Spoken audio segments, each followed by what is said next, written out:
ఏమండి, అక్కడ జరిగే హోమం ఏంటి? హోమం జరిపించే ఆవిడ కూతురికి జాతకం ప్రకారం పుట్టబోయే బిడ్డ 6 సంవత్సరాలు దూరం అవుతుందట. ఆ దోషం తొలగిపోవడానికి హోమం చేయిస్తుంది. అలాగా? హోమం చేయిస్తే అమ్మవారి దయ వల్ల అంతా మంచి జరుగుతుంది. ఇక పూర్ణాహుతితో హోమం పూర్తయినట్టే. ఓం హోమనారాయణాయ నమో నమః. ఓం యజ్ఞనారాయణాయ నమో నమః. శ్రీమన్మహాగణాధిపతయే నమో నమః. మహాలక్ష్మీదేవతాభ్యో నమో నమః. అమ్మా, నీ 3 రోజుల దీక్ష పూర్తయింది. హోమాలు ముగిశాయి. కింద నేల మీద అమ్మవారి ప్రసాదం తీసుకున్నావంటే అంతా శుభమే జరుగుతుంది. దోషం తొలగిపోయి తల్లి బిడ్డలు దూరం కాకుండా ఉంటారు. అలాగే పంతులు గారు.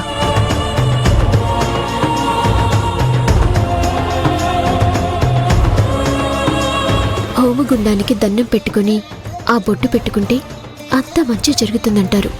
వెళ్ళి దండం పెట్టుకుందాం.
జ్యోతి, నువ్వేంటిక్కడ? నేను అత్తయ్య గుడికొచ్చాం.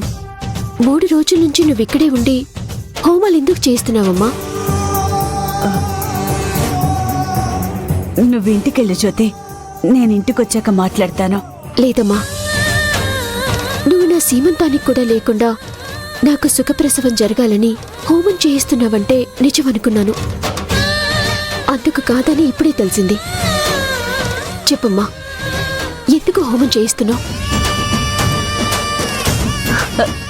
నేను తర్వాత మాట్లాడతానని చెప్తున్నాను కదా. చెప్పకపోతే నా మీద ఒట్టే అమ్మా. నేను చెప్తానమ్మా. వద్దు పంతులు గారు. నువ్వు దీక్ష చేపట్టింది ఈ అమ్మాయి కోసమే అని నీ మాటల్లో అర్థమైంది. నిజం తెలియనివమ్మా. సరే మాధవ్ గారు, నేను వెళ్ళొస్తాను. అలాగే, రేపొచ్చి కలుస్తాను. అలాగే.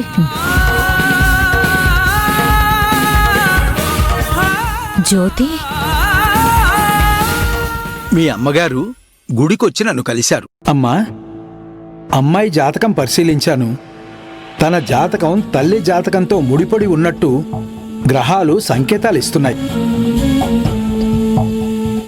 ఒకప్పుడు మీరు మీ పిల్లలకి ఎలా దూరం అయ్యారో జ్యోతి కూడా తనకి పుట్టబోయే బిడ్డకి దూరం అవుతుందని జాతకంలో ఉంది.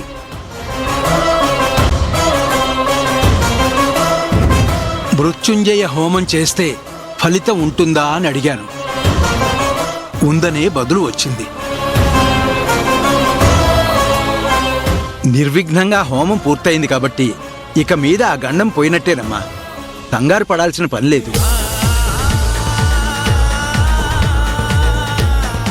జ్యోతి, నేను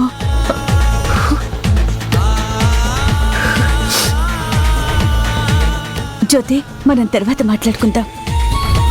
మీ అత్తయ్యకి విషయం తెలియనివద్దు, బాధపడుతుంది. సరేనమ్మా. వదినా నువ్వు ఈ గుళ్ళో హోమం చేయిస్తున్నావా? చెప్తే మేం కూడా వచ్చేవాళ్ళం కదా. మీరు సీమంతం హడావుల్లో ఉన్నారుగా, అందుకే చెప్పలేదు. హోమం పూర్తయిపోయినట్టేనండి? పూర్తయిందమ్మా.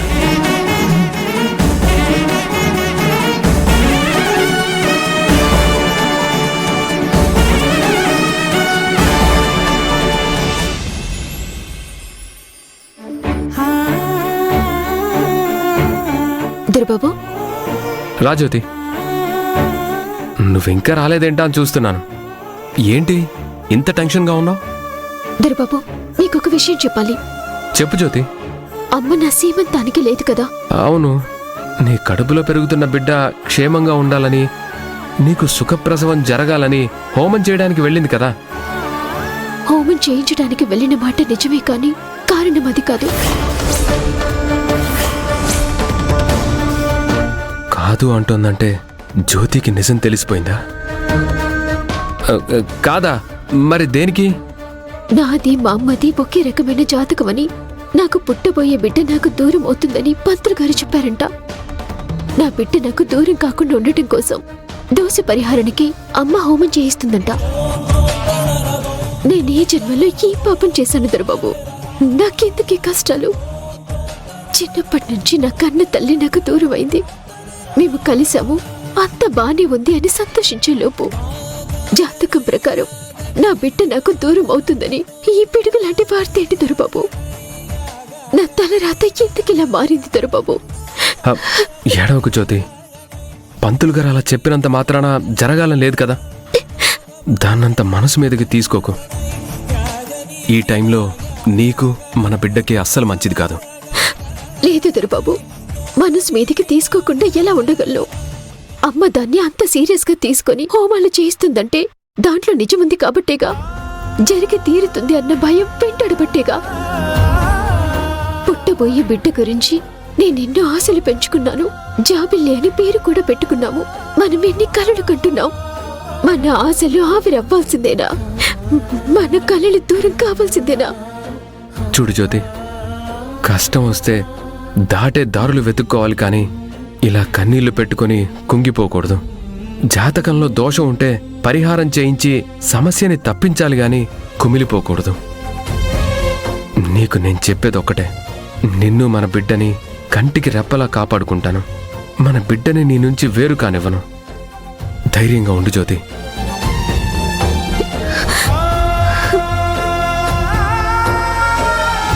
జ్యోతికి తెలియకూడదనుకుంటే తెలిసిపోయింది. ఎట్టి పరిస్థితుల్లో ఆ జాతకం నిజం కాకూడదు.